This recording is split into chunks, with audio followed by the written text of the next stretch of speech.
Baik, terima kasih. Assalamualaikum warahmatullahi wabarakatuh. Selamat pagi, salam sejahtera untuk kita semua. Jadi pada pagi hari ini kita akan membicarakan tentang bagaimana untuk mencegah kehamilan. Jadi untuk mencegah kehamilan ini saya adopsi dari modul pendidikan kesehatan reproduksi tingkat SMA SMK dan dari sumber lain. Nah, untuk materi ini ada beberapa hal yang ingin kita bicarakan nantinya, kita akan sampaikan. Yang pertama itu terkait dengan kompetensi atau tujuan dari pembelajaran ini sendiri. Yang kedua itu pengertian pencegah kehamilan. Yang ketiga itu metode mencegah kehamilan dan mengenal alat kontrasepsi yang dipergunakan. Dan yang terakhir itu nanti adalah simpulannya. Sebelumnya saya perkenalkan diri saya Karjono dari dosen program studi kesehatan masyarakat Fakultas Ilmu Keolahragaan dan Kesehatan Masyarakat. Bidang keahlian saya di kesehatan ibu dan anak serta reproduksi. Ini ada kontak saya, nanti kalau ada yang membutuhkan silahkan hubungi melalui media sosial yang sudah ada. Tujuan dari pembelajaran kita ini terkait dengan mencegah kehamilan ini, yaitu pertama itu mampu menjelaskan tentang pencegahan kehamilan menggunakan metode kontrasepsi. Yang kedua, mampu membedakan metode pencegahan kehamilan atau kontrasepsi. Yang ketiga itu mampu menjelaskan macam-macam atau alat atau jenis kontrasepsi yang dipergunakan. Di poin 3 ini nanti kita akan batasi terkait dengan alat kontrasepsi, karena banyak sekali alat kontrasepsi yang sudah dipergunakan oleh masyarakat saat ini. Kita akan fokus di alat kontrasepsi kondom, pil KB, suntikan KB, implan atau susu KB, IUD, dan kontrasepsi darurat. Yang keempat itu mampu menjelaskan kelebihan dan kekurangan dari masing-masing alat kontrasepsi terpilih ini. Nah, kenapa kita perlu membicarakan tentang pencegahan kehamilan? Ini ada erat kaitannya dengan sasaran Bapak Ibu sekalian nanti ketika pelatihan ini sudah selesai. Jadi, untuk mencegah kehamilan, kita akan mengenal dua istilah nantinya, yaitu kata konsepsi dan kontrasepsi. Konsepsi yaitu pembuahan atau pertemuan sel telur dengan sel sperma. Kan nanti sering sekali kita akan mendengar istilah konsepsi. Oh, saya terjadi konsepsi artinya maksudnya terjadi pembuahan. Yang kedua itu istilah dari kontrasepsi. Kontra itu ada kontra dan sepsi, artinya mencegah atau menghindari sehingga tidak terjadi sebuah kehamilan. Nah, dari kedua istilah tersebut maka dapat didefinisikan bahwa mencegah kehamilan itu adalah suatu proses atau upaya yang dilakukan untuk mencegah kehamilan dengan mempergunakan alat kontrasepsi. Jadi fokusnya kita ini adalah dengan mempergunakan alat kontrasepsi. Atau bisa juga suatu upaya atau proses yang dilakukan untuk mencegah kehamilan atau menunda kehamilan tanpa menggunakan alat kontrasepsi. Apakah bisa? Nanti kita akan bicarakan terkait dengan tanpa mempergunakan alat kontrasepsi. Sehingga kontrasepsi itu sendiri adalah menghindari atau mencegah terjadinya kehamilan sebagai akibat dari pertemuan sel telur dengan sel sperma. Ini untuk mencegah atau menghindari. Nah, secara definisi, sebenarnya mencegah kehamilan itu belum ada. Ada referensi yang baku, hanya saja yang ada itu adalah istilah kontrasepsi, yaitu mencegah terbunuhnya sel telur oleh sel sperma, atau mencegah menempelnya sel telur yang telah dibuahi di dinding rahim. Ini berdasarkan Taufan Nugroho tahun 2014. Nah, metode kontrasepsi yang akan kita coba bahas di sini ada dua, tapi nanti kita akan fokus di metode kontrasepsi modern. Yang dua itu adalah metode kontrasepsi tradisional dan metode kontrasepsi modern. Untuk metode kontrasepsi tradisional, ini ada senggama terputus, mempergunakan kalender, dan pemberian ASI eksklusif atau menggunakan istilah MAL. Selanjutnya, dengan mempergunakan metode modern ini, nanti yang akan kita coba bahas adalah kondom, pil KB, suntik KB, implan, dan kontrasepsi darurat.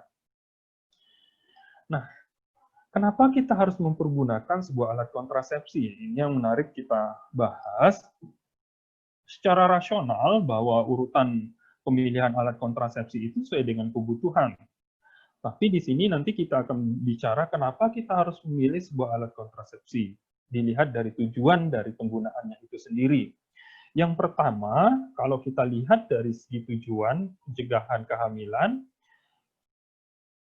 yang pertama itu bisa kita mempergunakan pil, IUD, sederhana, suntikan, atau implan. Tujuan menjarangkan artinya ketika dia sudah memiliki anak, maka perlu kita menjarangkan dengan usia ideal 3-5 tahun. Ini adalah alat kontrasepsi yang ditawarkan ketika kita dengan tujuan untuk menjarangkan. Sedangkan untuk tujuan mengakhiri, artinya dengan istilah 2 anak cukup, atau sudah cukup dengan jumlah anak yang dimiliki, maka perlu kita mempergunakan sebuah alat kontrasepsi untuk mengakhiri. Mengakhirinya itu artinya tidak hamil lagi, tapi hubungan seksual yang dilakukan tetap dilaksanakan. Apa yang dilakukan atau apa yang dipilih terkait dengan jenis kontrasepsi tersebut? Yang dipilih adalah kontrasepsi mantap, IUD dengan waktu yang lama, implan, suntikan sederhana maupun pil. Tapi ini sering kita istilahkan dengan alat kontrasepsi mantap. Nah, kenapa kita harus memilih dari ketiga yang ini, mulai dari tujuan pencegahan, tujuan menjalankan, maupun tujuan mengakhiri, sebenarnya itu ada kaitannya dengan risiko kehamilan yang dialami ketika kita berusia di bawah 20 tahun maupun dari usia 35 tahun, atau sering kita sebut sebagai faktor risiko untuk kehamilan. Kenapa ini berisiko usia kurang dari 20 tahun, dan kenapa berisiko usia dari 35 tahun? Kita lanjutkan. Nah, ini adalah faktor risk ketika seorang itu hamil kurang dari 20 tahun. Angka perkawinan usia anak ini masih tinggi. Kalau misalnya kita lihat itu 46,7% yang terjadi pada usia anak. Artinya belum usia 20 tahun. Risikonya apa? Ini banyak sekali risiko yang bisa kita lihat. Yang pertama, kehamilan remaja 4 kali lebih berpeluang terjadi kehamilan risiko tinggi. Artinya, nanti remaja dengan usia ketidaktahuan terkait dengan fungsi organ reproduksi dan seterusnya, maka peluang terjadi kehamilan pun tinggi. Prospek untuk terjadinya preeklamsi ini juga tinggi, kerusakan otak janin, gangguan tumbuh kembang pada bayi ini juga masih. Jadi kalau kita lihat dari dua sisi, maka secara risiko pada janin maupun risiko kepada ibunya sendiri. Lalu bagaimana risiko dengan yang usia 35 tahun? Ini juga sama dengan kondisi yang terjadi pada usia yang 20 tahun. Kurang dari 20 tahun maupun yang lebih dari 35 tahun. Nah, kita ke materi yang kedua, kita coba untuk mengenal alat kontrasepsi yang tadi saya sudah sampaikan. Untuk alat kontrasepsi sederhana dan modern, untuk sederhana itu, ini yang seperti yang saya sampaikan tadi, misalnya kita mau menggunakan kalender atau patang berkala, metode suhu basal, ini perlu teknik atau pengetahuan yang tinggi untuk mengetahui hal seperti ini.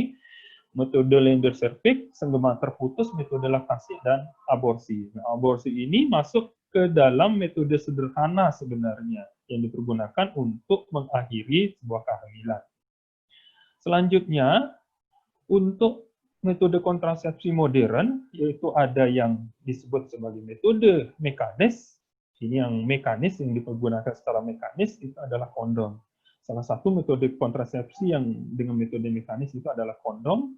Cup cervix, ini kalau istilah ngetrennya, ini adalah kondom wanita.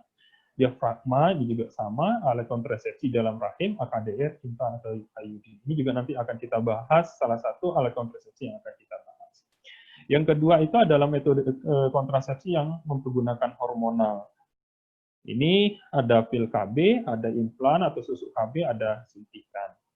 Selanjutnya itu metode kimiawi. Ini metode kimiawi ini sebenarnya sudah lama diperkenalkan, tapi sangat jarang sekali dipergunakan, yaitu mempergunakan seperti oral, jelly, tisu, atau tablet berbusa, yang artinya metode kontrasepsi ini dipergunakan sebelum melakukan hubungan seksual. Selanjutnya, ini metode operatif atau mempergunakan operasi. Ini lebih banyak dipergunakan untuk menghentikan kehamilan. Yang tadi yang saya sampaikan berdasarkan gambar yang terakhir, bahwa untuk menghentikan itu bisa mempergunakan MOW atau tubektomi. Kalau untuk pria itu MOP atau vasektomi. Nah, dari kesekian metode konvensional atau modern ini yang akan kita bahas adalah metode kondom, pil KB, suntik KB, implan, IUD, dan kontrasepsi darurat. Nah, kita masuk ke alat kontrasepsi yang pertama, yaitu kondom. Kondom atau karet KB, saya rasa Bapak Ibu sekalian sudah tahu seperti apa kondom. Kondom sudah banyak sekali diperjualbelikan, baik di apotek maupun di toko-toko obat maupun di supermarket, malah saat ini kondom sudah banyak. Nah, kondom ini sebuah alat kontrasepsi yang sangat lama, yang pertama kali dikenalkan itu sekitar tahun 1844 ini sudah mulai dikembangkan. Ini sudah mempergunakan karet. Padahal kalau kita lihat di abad 18, di Inggris sudah mempergunakan alat kontrasepsi kondom ini yang terbuat dari usus biri-biri. Jadi alat kontrasepsi ini dipergunakan usus biri-biri untuk sebagai penampung dari sperma yang dipergunakan pada zaman dahulu. Nah, sehingga dari beberapa definisi yang beredar yang sudah saya baca, maka definisi kondom itu adalah salah satu alat kontrasepsi yang terbuat dari karet, ini sudah disebut sebagai latex, yang berbentuk tabung, tidak tembus cairan, yang ujungnya terdapat ujung penampung sperma. Nanti saya akan berikan contoh kondom. Saya punya contoh kondom. Nah, kalau kita lihat dari cara kerja, mekanisme, dan efektivitas dari kondom ini sendiri. Yang pertama, secara mekanisme itu artinya penggunaannya, kondom efektif untuk mencegah kehamilan dan IMS. Salah satu atau satu-satunya mungkin alat kontrasepsi yang mampu mencegah infeksi menular seksual, itu adalah kondom. Ketika digunakan dengan benar saat laki-laki dan pasangannya melakukan hubungan seksual. Nah, yang sering terjadi itu adalah ketidakbenaran dalam mempergunakan kondom. Yang kedua, mencegah sperma masuk ke dalam saluran reproduksi wanita dan sebagai alat kontrasepsi. Ini sudah pasti tujuannya adalah sebagai pencegah kehamilan. Kalau kita berbicara efektivitas, ini mencegah risiko kehamilan adalah 2 di antara 100 ibu dalam 1 tahun. Artinya, tingkat efektivitas kondom ini masih tidak seperti alat kontrasepsi hormonal atau alat kontrasepsi yang lain, tingkat efektivitasnya. Namun dapat mencegah penularan infeksi menular seksual, murah, mudah didapatkan. Artinya yang seperti yang saya sampaikan tadi. Di supermarket juga sudah mulai banyak diperjualbelikan. Yang selanjutnya itu terkait dengan efek samping. Tentu belum ditemukan efek samping yang berlebih ketika mempergunakan alat kontrasepsi kondom. Hanya saja ada beberapa yang menyebutkan mempergunakan alat kontrasepsi kondom ini ada yang alergi latex atau karet ketika melakukan hubungan seksual. Dan ini masih opini menyebutkan bahwa kalau mempergunakan kondom tidak enak ketika melakukan hubungan seksual. Tapi ini masih opini, belum saja. Artinya ini belum terbukti secara ilmiah menyebutkan bahwa apakah memang karena mempergunakan kondom maka hubungan seksual menjadi tidak enak. Nah, selanjutnya ini adalah beberapa kondom tadi yang saya ceritakan yang di atas, yang saya sampaikan di atas itu adalah kondom untuk laki-laki. Ternyata kondom juga ada untuk perempuan. Kondom wanita adalah suatu sarung, ini poliuretana dengan panjang 15 cm, ini sangat besar sekali, dengan diameter 7 cm yang ujungnya melekat ke suatu cincin pada ini, poliuretana yang ini. Bentuknya seperti ini, Ini adalah kondom wanita. Kalau dimasukkan ini sangat besar, jadi dimasukkan ke dalam vagina. Penggunaan seperti ini sebelum hubungan seksual dilakukan. Nah, ada juga untuk diafragma, ini juga masih dipergunakan oleh wanita. Yaitu ini kondom diafragma adalah suatu sarung, ini juga sama, poli sebenarnya, tapi lebih kecil. Penggunaannya juga tidak seperti ini. Kalau kondom diafragma itu lebih kecil dan menutup di daerah serviks. Ini juga efektif untuk mencegah penularan seksual, penyakit-penyakit seksual, karena tidak terjadi sentuhan secara langsung. Nah, yang kedua, alat kontrasepsi yang perlu kita kenal yaitu pil KB, atau secara medis disebut sebagai oral kontrasepsi pil. Nah, yang pertama itu ada yang pil KB yang kombinasi. Komposisinya itu sebenarnya adalah hormon estrogen atau progesteron. Nah, kalau kondom tadi itu tidak mengandung zat hormon atau jenis hormon, tapi dia itu adalah karet yang dipergunakan. Makanya penyebutannya dilakukan secara mekanis. Nah, mekanisme kerjanya yaitu pil kombinasi yang ini menekan terjadinya ovulasi, mencegah implementasi, mengentalkan lendir serviks sehingga sulit dilalui oleh sperma dan mengganggu pergerakan tuba sehingga transpolasi telur terganggu. Pil ini diminum setiap hari.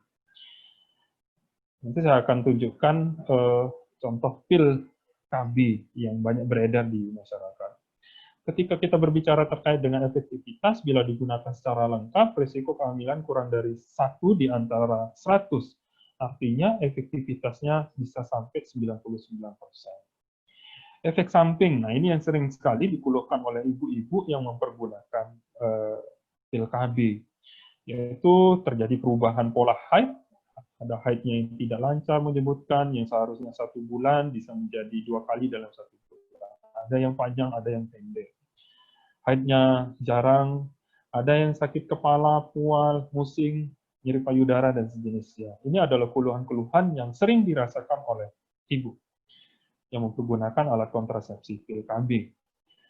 Mengapa beberapa orang menyukainya? Pemakaiannya dikendalikan oleh perempuan. Jadi perempuan yang dapat yang minum, kalau laki-laki tidak minum pil KB.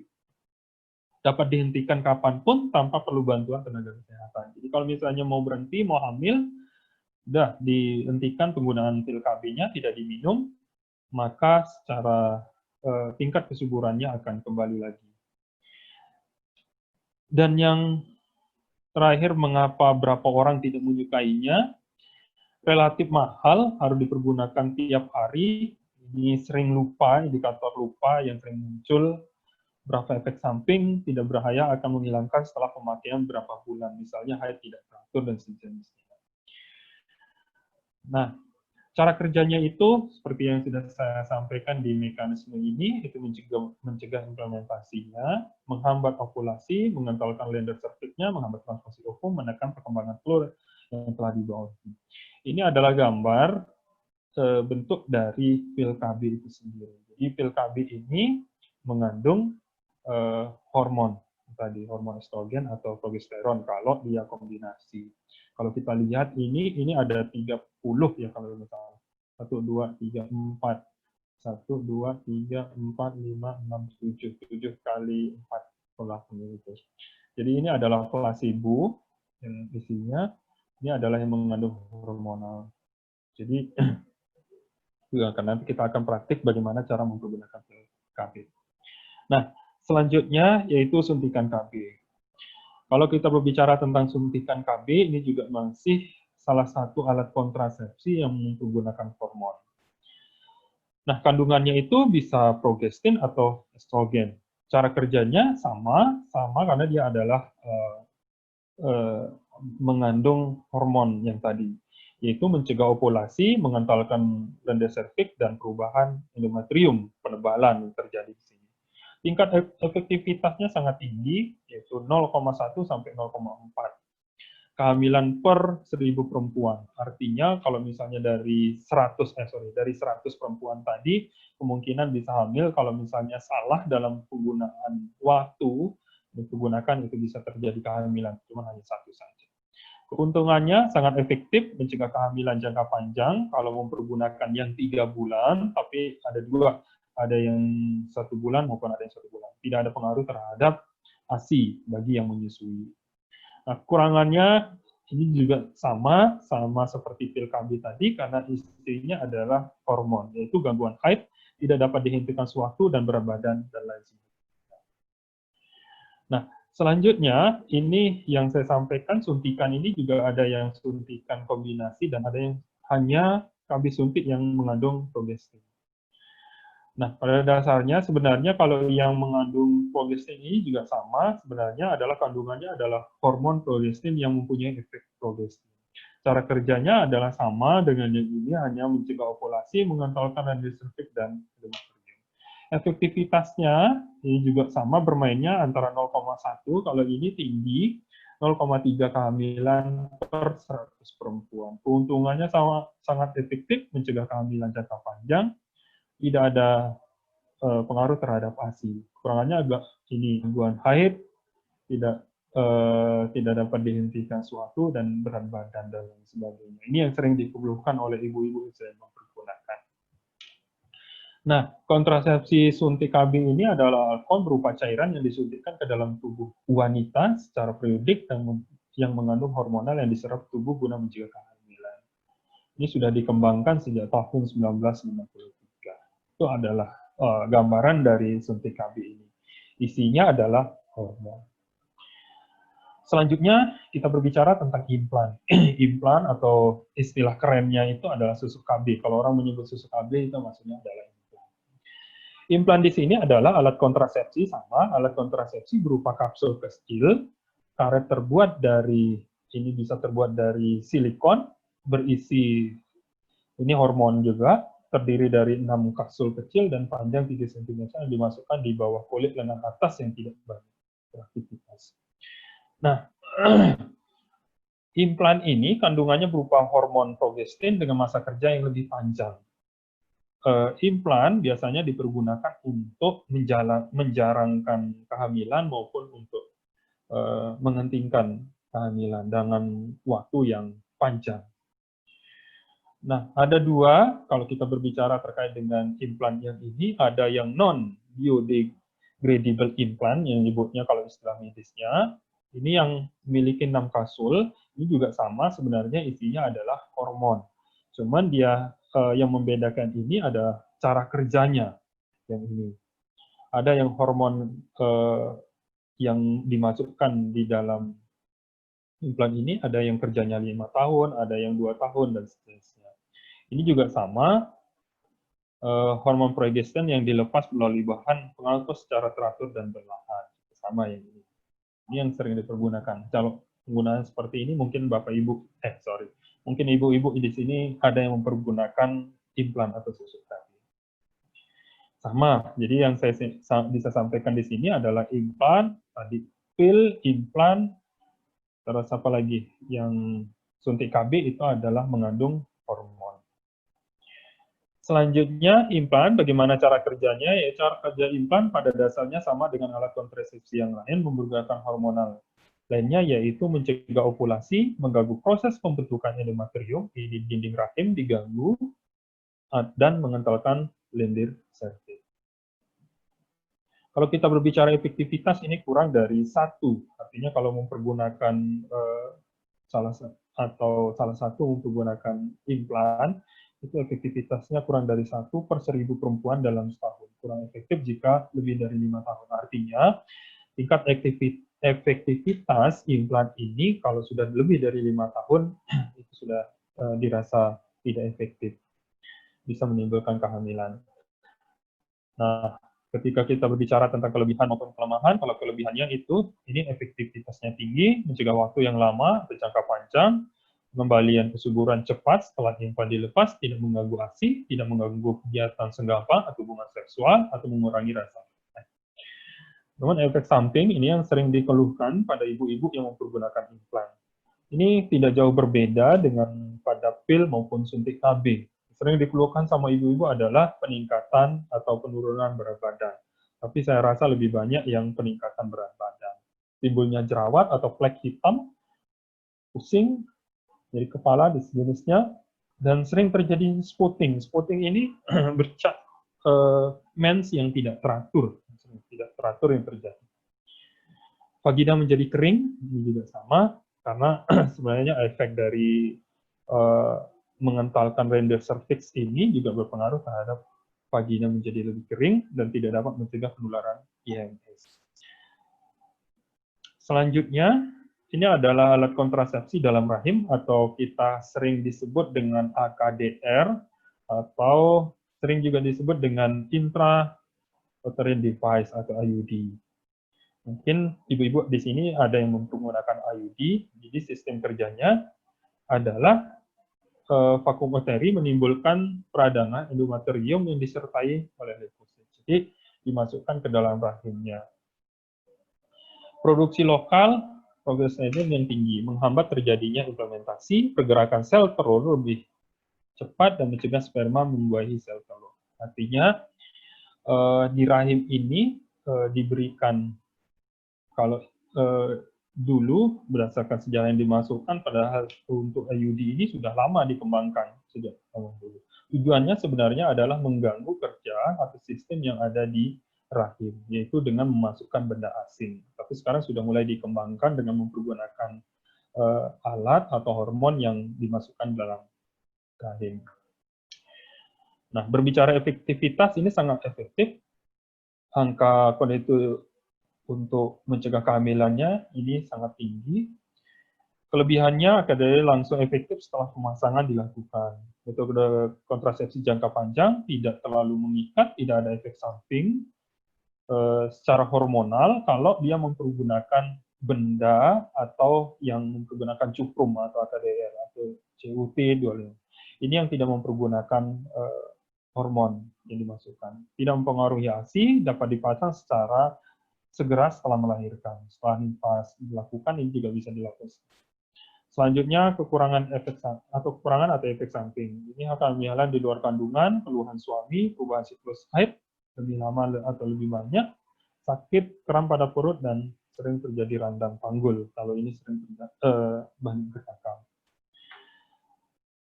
Yang terakhir itu kontrasepsi darurat atau KONDAR, nyebutnya adalah sebenarnya di sini adalah emergency kontrasepsi. Kapan dipergunakan ini namanya juga emergency, jadi penggunaan ini ketika terjadi sebuah emergency. KONDAR atau kontrasepsi darurat ini adalah kontrasepsi yang dipakai setelah senggama oleh wanita tidak hamil untuk mencegah kehamilan. Kehamilan yang tidak diinginkan. Atau sering disebut dengan morning after pill atau morning after treatment yang dilakukan. Artinya, seorang remaja atau perempuan yang tidak mempergunakan salah satu alat kontrasepsi ketika melakukan hubungan seksual, dia tidak menggunakan dan tidak menginginkan anak, tidak menginginkan kehamilan, bisa mempergunakan alat kontrasepsi darurat. Cara kerjanya itu adalah mengubah endometrium, menghambat pematangan dari hasil biopsi, menunjukkan vakuola basal yang bisa tidak ditemukan setelah hari keempat fase sekresi. Artinya, nanti kita akan berbicara apakah ada efektivitasnya. Efektif jika penggunaannya lebih dari, tidak efektif jika penggunaannya lebih dari 72 jam. 75% efektif jika digunakan sesuai dengan waktu. Artinya, karena nyebutnya morning, artinya karena dia lupa, bisa dipergunakan pada pagi hari atau jarak antara setelah melakukan hubungan seksual sekitar 1 jam atau setengah jam dilakukan. Efek sampingnya ini sebenarnya sama dengan efek penggunaan pil, yaitu mual, pusing, kurang nafsu makan, tidak bisa dipakai secara permanen.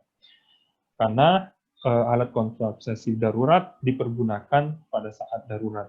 Ini biasanya dipergunakan untuk remaja-remaja atau untuk perempuan yang terjadi pemerkosaan. Dilakukan mempergunakan alat kontrasepsi darurat.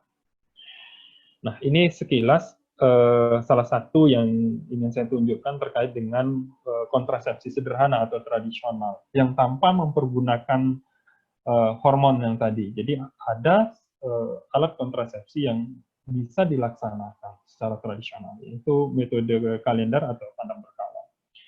Bisa juga untuk yang menyusui, ini juga masih dirasa efektif, tapi kalau tingkat kesuburannya ibu menyusui sangat tinggi, itu juga bisa menyebabkan terjadinya kehamilan. Nah, prinsip kerjanya sangat sederhana sebenarnya kalau kita lihat dari kalender. Mungkin dari ibu-ibu ada yang mempergunakan, ibu bapak sekalian ada yang mempergunakan metode kontrasepsi kontan berkala yang ini dibutuhkan kerjasama antara suami dan istri, jadi harus tidak ada ego di sini sehingga bisa efektif dan efisien untuk penggunaan. Kapan dilakukan? Kalau kita lihat dari masa menstruasi, kalau kita berhitung selama 30 hari, kalau menstruasinya selama 5 hari, dari hari 1, kedua, 3, sampai 4, ini adalah masa menstruasi. Dan selanjutnya, ini sudah masa dry days, ini boleh dilakukan untuk melakukan hubungan seksual yang di sini. Ini peluang infertility. Selanjutnya ini juga masih bisa dilakukan, hanya saja sudah mulai masuk ke dalam masa kesuburan, menjelang masa kesuburan yang ada di sini. Ini juga harus kita ketahui kapan masa subur itu dilakukan. Kalau kita berbicara tentang masa subur, maka dia akan jatuhnya pada tanggal 17 di Indonesia. Tapi bisa maju, bisa kurang. Ini kekurangan dari mempergunakan kalender seperti ini. Dan ini setelah itu menjelang menstruasi sebenarnya juga bisa dipergunakan untuk hubungan seksual. Maka kita harus antara suami istri itu harus ada komitmen, harus ada kerjasama untuk menentukan kapan boleh melakukan hubungan seksual dan kapan tidak boleh dilakukan. Sehingga dapat saya simpulkan dari materi yang dari awal sampai akhir yang tadi, bahwa mencegah kehamilan itu adalah suatu proses yang dilakukan untuk mencegah kehamilan, baik mempergunakan alat dan atau tidak menggunakan alat. Yang kedua, mencegah kehamilan bisa dilakukan dengan dua metode, yaitu metode sederhana atau alamiah tradisional dan metode modern. Yang ketiga, metode kontrasepsi sederhana alamiah tradisional terdiri dari tantang berkala, metode basal dan sejenisnya. Metode kontrasepsi modern yang kita pelajari pada pagi hari ini adalah mempergunakan kondom hormonal. Ini yang hormonal itu tadi adalah pil KB, implan, suntikan KB, dan AKDR, dan pondar. Dan selanjutnya, yang efektif untuk mencegah penularan IMS, infeksi menular seksual, itu ada salah satunya adalah dengan mempergunakan kondom. Selanjutnya, jenis kontrasepsi yang hanya mampu mencegah IMS adalah kondom. Mungkin itu yang bisa saya sampaikan terkait dengan mencegah kehamilan, dan selanjutnya bisa kita melakukan diskusi, tanya-jawab terkait dengan materi ini. Kurang lebihnya mohon maaf, wabillahi taufiq wal hidayah. Assalamualaikum warahmatullahi wabarakatuh.